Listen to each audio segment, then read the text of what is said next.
তো আজকের ভিডিওর মাধ্যমে আমি আপনাদের এসআইআর এর যে গণনা ফর্ম আছে সেই গণনা ফর্ম সঠিকভাবে কিভাবে আপনারা ফিল আপ করবেন তারই প্রসেস স্টেপ বাই স্টেপ দেখাবো।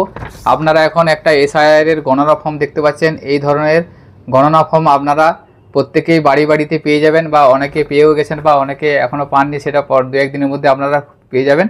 তো এই ফর্মটা আপনাদের খুব সঠিকভাবে ফিল আপ করতে হবে, কারণ এই ফর্মে যদি আপনারা ভুল তথ্য দেন বা ভুল হয়ে থাকে সেক্ষেত্রে আপনাদের ডাব লিস্টে নাম বাদ হয়ে যেতে পারে। সেজন্য আপনারা সঠিকভাবে এই ফর্মটা ফিল আপ করবেন।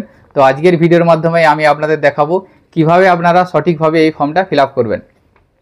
তো এই ফর্মের উপর দিকে দেখবেন ভোটারের ডিটেলসটা এখানে দেওয়া থাকবে এবং কিউআর কোড এবং ছবি দেওয়া থাকবে। তার সাথে ডান দিকে একটা ছবি আপনাদের এখানে পেস্ট করতে হবে, রঙিন ছবি। এবং প্রথমে উপরে যে পোর্শনটা আছে সেই পোর্শনটা 2025 সালের অনুযায়ী ডিটেলসটা আপনাদের ফিল আপ করতে হবে। এবং নিচের দিকে দুটো আছে, প্রথমেরটা যদি আপনার 2002 সালের লিস্টের নাম থাকে সেই ডিটেলস অনুযায়ী ফিল আপ করতে হবে, এবং ডান দিকেরটা যদি 2002 সালের লিস্টের নাম না থাকে সেক্ষেত্রে তার বাবা মা বা ঠাকুরদা বা ঠাকুমা তার ডিটেলস এখানে ফিল আপ করতে হবে। তো আপনারা কিভাবে সঠিক নিয়মে ফিল আপ করবেন সেটা আজকের ভিডিওর মাধ্যমে আপনারা স্টেপ বাই স্টেপ দেখাবো। ভিডিওটা স্কিপ না করে আপনারা সম্পূর্ণ দেখবেন এবং আমাদের সাথে থাকবেন।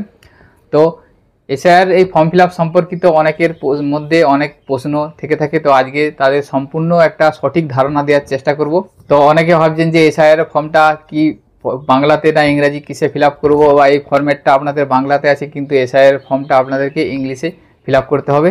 এছাড়াও ডান দিকে যে রিলেটিভ বা আত্মীয়ের ডিটেলসটা দিবেন সেখানে সম্পর্কের জায়গায় বা আত্মীয় নামের জায়গায় কার নামটা লিখবেন বা সম্পর্কের কি লিখবেন, বা আপনারা যে ডান দিকে 2002 সালের আপনাদের পিতা বা মাতার ডিটেলসটা দিচ্ছেন সেই পিতা বা মাতার সাথে আপনার রিলেশন প্রুফ করার জন্য কি ডকুমেন্টস লাগবে বা কোনো ডকুমেন্টস লাগবে কিনা, বা কিভাবে আপনারা ম্যাচিং করাবেন, সম্পূর্ণ তথ্য আজকের ভিডিওর মাধ্যমে জানতে পারবেন। এবং তো আমি আপনাদের সুবিধার্থে একটা ফর্ম ডেমো ফিল আপ করে দেখাচ্ছি।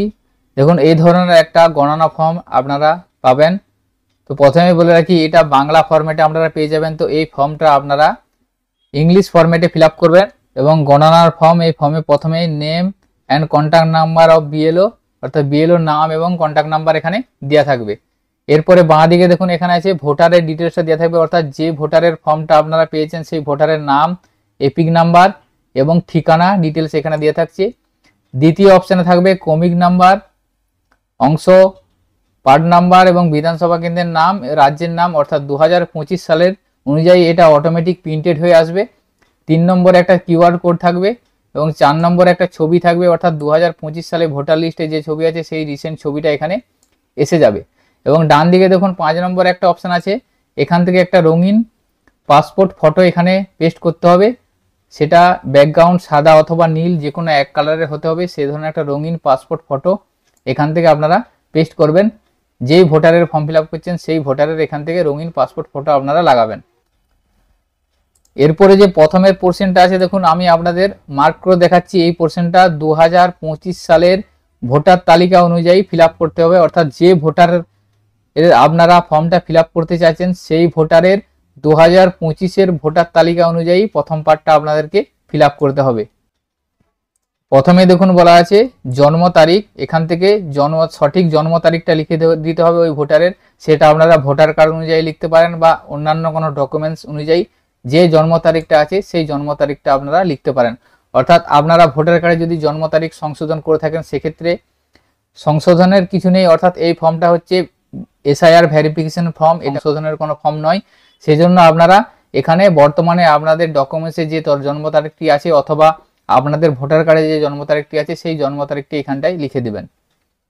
দ্বিতীয় অপশানে বলা আছে দেখুন আধার নম্বর ঐচ্ছিক, অর্থাৎ এখানে আপনাকে আপনার সঠিক আধার নাম্বারটা লিখে দিতে হবে। তারপর বলা আছে মোবাইল নাম্বার, এখান থেকে একটা সক্রিয় মোবাইল নাম্বার আপনাকে লিখতে হবে। যে মোবাইল নাম্বারটি আপনার কাছে বর্তমানে আছে সেই মোবাইল নাম্বারটা এখানে লিখে দিবেন।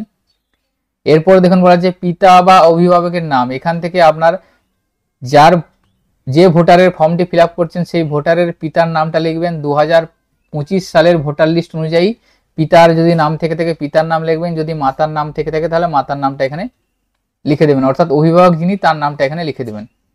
এরপরে বলা আছে পিতা বা অভিভাবকের এপিক নাম্বার যদি থাকে, অর্থাৎ আপনার 2025 সালে ভোটার তালিকায় যদি পিতা বা অভিভাবকের এপিক নাম্বার থেকে থাকে তাহলে সেই এপিক নাম্বারটা এখানে লিখে দিবেন। এরপরে বলা আছে মায়ের নাম, এখান থেকে যে ভোটারের আপনারা ফর্মটা ফিল আপ করছেন সেই ভোটারের মায়ের নামটা লিখে দিবেন। তারপর বলা আছে মায়ের এপিক নাম্বার, অর্থাৎ মায়ের যদি এপিক নাম্বার থেকে থাকে তাহলে এটা এপিক নাম্বারটা এখানটাই লিখে দিবেন। এরপরে কলামে বলা আছে দেখুন স্বামী অথবা স্ত্রীর নাম যদি থাকে তাহলে এখানে লিখবেন। যদি সেই ভোটার বিবাহিত মহিলা হয়ে থাকে সেক্ষেত্রে তার স্বামীর নামটা লিখবেন, বা বিবাহিত পুরুষ হয়ে থাকলে সেক্ষেত্রে তার স্ত্রীর নামটা এখানে লিখে দিবেন। যদি অবিবাহিত হয়ে থাকে তাহলে এই অপশনটা ফাঁকা থাকবে, কিছু করার দরকার নেই। নিচে বলা আছে দেখুন স্বামী বা স্ত্রীর এপিক নাম্বার যদি থাকে, অর্থাৎ আপনি যদি উপরের অংশটায় স্বামীর নাম লেখেন তাহলে স্বামীর এপিক নাম্বারটা লিখবেন, স্ত্রীর নাম লিখলে স্ত্রীর এপিক নাম্বারটা লিখবেন। যদি স্বামী বা স্ত্রী ফাঁকা থাকে তাহলে এই অপশনটাও ফাঁকা আপনারা রেখে দিবেন। তাহলে এইভাবে আপনারা প্রথম স্টেপটা ফিল আপ করবেন। এই স্টেপটা আপনাদের 2025-এর ভোটার তালিকা অনুযায়ী ফিল আপ করতে হবে। এরপরে আপনারা ফর্মের নিচের দিকে যাবেন। ফর্মের নিচের দিকে যাওয়ার পর দেখবেন দুটো পার্টে আপনাদেরকে বিভক্ত করা আছে, বাঁ দিকে একটা পোর্শন করা আছে এবং ডান দিকে একটা পার্ট করা আছে। তো এই বাঁ দিকে যে পার্টটা আছে এই পার্টটা হচ্ছে মূলত যদি 2002 সালের ভোটার তালিকায় নাম থেকে থাকে তাহলে এটা আপনাদের ফিল আপ করতে হবে। অর্থাৎ আপনারা যে ভোটারের গণনা ফর্মটা ফিল আপ করছেন সেই ভোটারের নাম যদি 2002 সালের লিস্টে থেকে থাকে তাহলে এই যে আমি সিলেক্ট করলাম বাঁ দিকের অপশানটা ফিল আপ করতে হবে। যদি ওই ভোটারের নাম 2002 সালের লিস্টে বা তালিকায় না থেকে থাকে তাহলে এই জায়গাটা তাদের ফিল আপ করা দরকার নেই, এখানটা ফাঁকা থাকবে, তাদের জন্য ডান দিকটা ফিল আপ করতে হবে।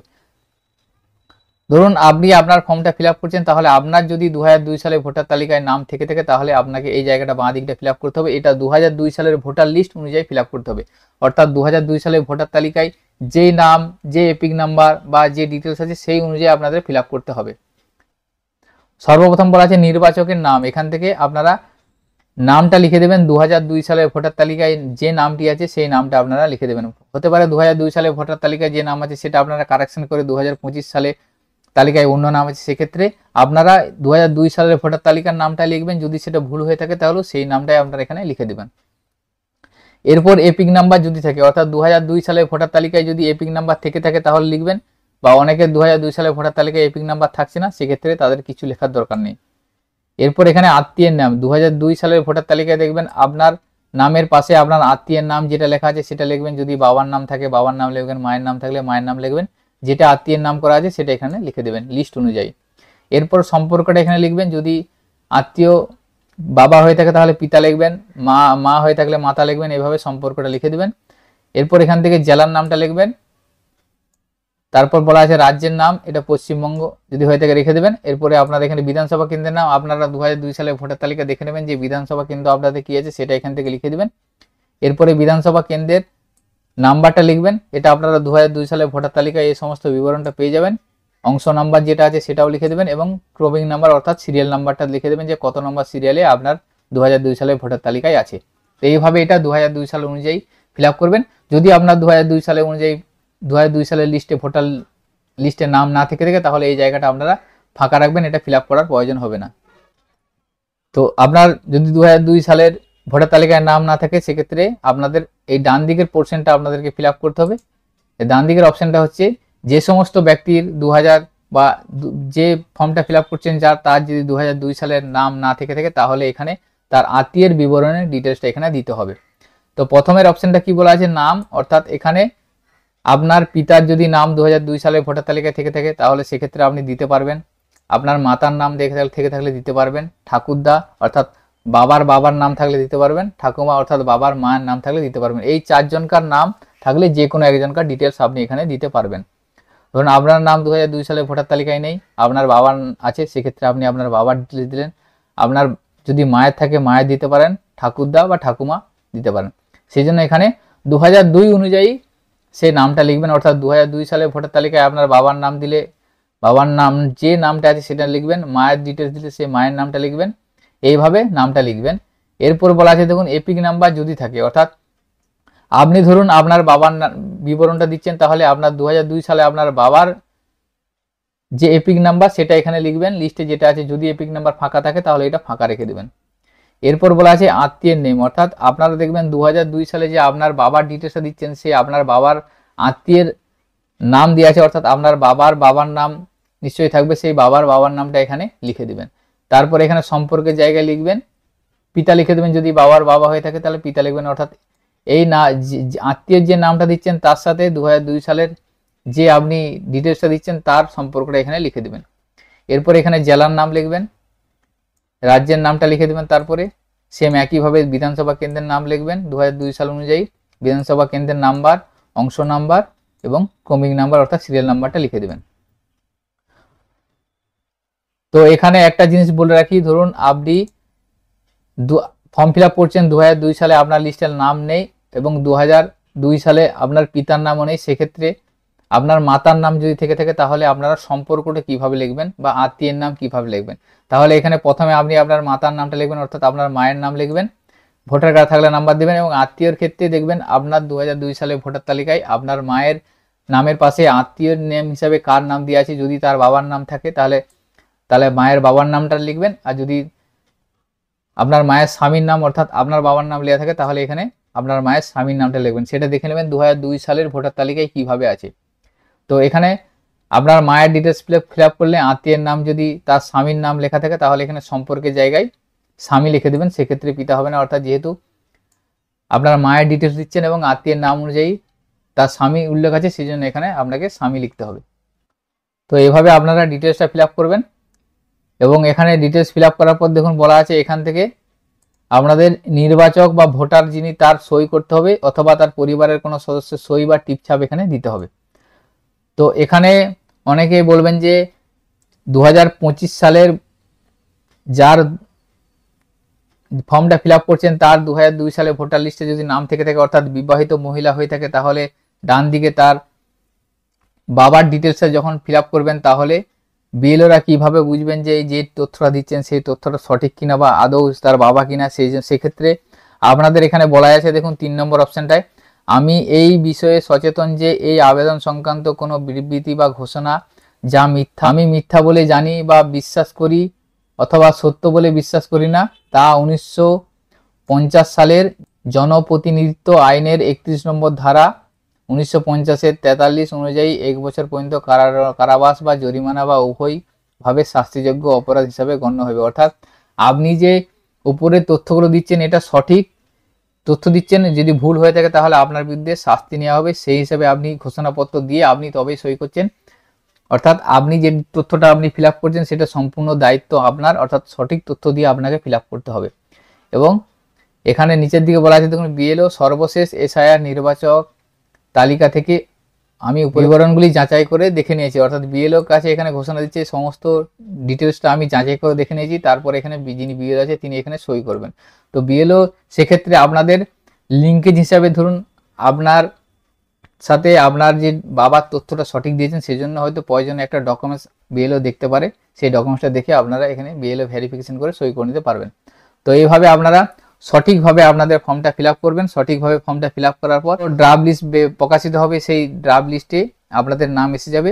তো এখানে একটা জিনিস বলে রাখি, ধরুন আপনার এই গণনা ফর্ম এসেছে, আপনার নাম 2002 সালের লিস্টে নেই অথবা আপনার বাবার নাম, মায়ের নাম, ঠাকুমা বা ঠাকুরদা চারজনের কোনো ব্যক্তিরই বা পরিবারের কোনো ব্যক্তিরই আপনার 2002 সালের ভোটার তালিকায় নেই, অর্থাৎ আপনার নাম নেই এবং প্লাস আপনার আত্মীয়ের কোনো নাম নেই, সেক্ষেত্রে আপনারা কি করবেন, সেক্ষেত্রেও আপনাদের বাড়িতে ফর্ম আসবে, আপনাদের ফর্মটা ফিল আপ করতে হবে।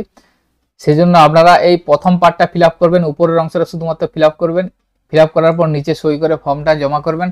কারণ আপনার যেহেতু 2002 সালের ভোটার তালিকা নেই বা আপনার আত্মীয়ের কারণে সেই জন্য নিচের অংশটা আপনাদের ফাঁকা থাকবে, আপনাদের ফিল আপ করতে হবে না। তো আপনাদের ক্ষেত্রে এই সমস্ত ব্যক্তির ক্ষেত্রে যে ড্রাফট লিস্ট প্রকাশিত হবে সেই ড্রাফট লিস্টে তাদের নাম আসবে না, ড্রাফট লিস্টে অর্থাৎ যেহেতু লিঙ্কেজ না থাকার জন্য ড্রাফট লিস্টে নাম আসবে না এবং তাদেরকে এই তরফ থেকে একটা নোটিশ ইস্যু করা হবে, সেটা বিএলও মারফত তাদের বাড়িতে পাঠানো হবে এবং তাদেরকে একটা শুনানির তারিখ দেওয়া হবে, সেই তারিখে শুনানির জন্য বিডিও অফিসে তাদের যেতে হবে এবং 11টা যে ডকুমেন্টস আছে সেই 11টা সাপোর্টিং ডকুমেন্টসের মধ্যে যে কোনো একটা ডকুমেন্টস তাদেরকে শুনানির দিন জমা করতে হবে, সেখান থেকে তাদের ভেরিফিকেশন হবে এবং তারপরে এইআরও যিনি আছেন তিনি যদি তার ডকুমেন্টসে যাচাই করে স্যাটিসফাই হয়ে থাকে সেক্ষেত্রে তাদের নামটি এবং লিস্টে আসবে এবং ফাইনাল লিস্টে তাদের নামটি এসে যাবে। অর্থাৎ আপনাদের যদি 2002 সালের ভোটার তালিকায় নাম না থাকে এবং আত্মীয়ের কারো নাম না থাকে সেক্ষেত্রে আপনাদেরকে 11টা ডকুমেন্টসের মধ্যে একটা ডকুমেন্টস দিয়ে আপনাদের ভেরিফিকেশনটা করে নিতে হবে। তো সেই 11টা ডকুমেন্টস কি, অর্থাৎ আপনাদের যদি নাম না থেকে সেক্ষেত্রে আপনারা কি কি ডকুমেন্টস দেখাতে পারবেন। প্রথমে বলা আছে দেখুন কেন্দ্র বা রাজ্য সরকারের কর্মচারী হিসাবে কাজ করেছেন বা পেনশন পান এমন ব্যক্তির পরিচয়পত্র আপনারা সেটা দেখাতে পারবেন। তারপর বলা আছে 1 জুলাই 1987 আগে সরকার, ব্যাংক, পোস্ট অফিস বা LIC বা স্থানীয় প্রশাসনের দেওয়া কোনো নথি থাকলে আপনারা সেটা দেখাতে পারবেন। এরপর বলা আছে জন্ম সার্টিফিকেট, যদি আপনার জন্ম শংসাপত্র থাকে তাহলে দেখাতে পারবেন। পাসপোর্ট থাকলে আপনারা সেটা দেখাতে পারবেন। এবং মাধ্যমিক বা তার ঊর্ধ্ব শিক্ষাগত যোগ্যতার শংসাপত্র থাকলে সেটা আপনারা দেখাতে পারবেন। রাজ্য সরকারের অনুমোদিত কর্তৃপক্ষের দেওয়া স্থায়ী বাসস্থানের শংসাপত্র অর্থাৎ রেসিডেন্সিয়াল সার্টিফিকেট থাকলে আপনারা দেখাতে পারবেন। ফরেস্ট রাইট সার্টিফিকেট থাকলে সেটা আপনারা ভেরিফিকেশন সময় দেখাতে পারবেন। এছাড়া জাতিগত শংসাপত্র যেমন SC ST OBC সার্টিফিকেট থাকলে হবে। এরপর বলা আছে জাতীয় নাগরিক পঞ্জি বা NRC যে সার্টিফিকেট সেটা থাকলেও হবে। স্থানীয় প্রশাসনের তৈরি পারিবারিক রেজিস্টার থাকলে আপনারা দেখাতে পারবেন। এছাড়াও জমি বা বাড়ির মালিকানার দলিল বা সরকারি বরাদ্দ শংসাপত্র থাকলে আপনারা দেখাতে পারবেন। এই 11টা ডকুমেন্টসের মধ্যে যে কোনো একটা ডকুমেন্টস দেখিয়ে আপনারা ভেরিফিকেশনটা করে নিতে পারবেন।